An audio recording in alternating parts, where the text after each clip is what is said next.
You're listening to the Real Life, Real Hope podcast. It is a harm reduction approach, which means we don't tell teenagers or dictate that they need to stop using drugs and alcohol, as opposed to pushing our agenda on them and what we think they need to make. And that seems to be more effective and has proven in our outcomes. When I first was in the field many years ago, it was more of a 12-step approach for teens.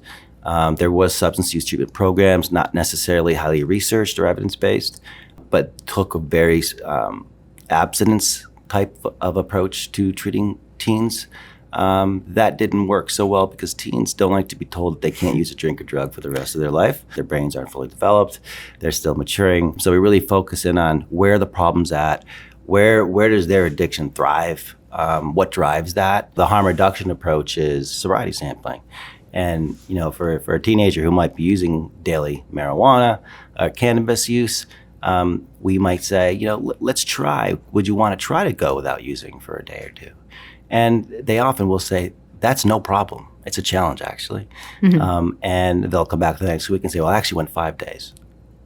So how's that? Instead of 2. And so they're showing themselves that they can make these changes, very positive, self-gratifying, and they can see the differences. So that's a huge harm reduction approach that works well with teens. This podcast is brought to you proudly by CHR.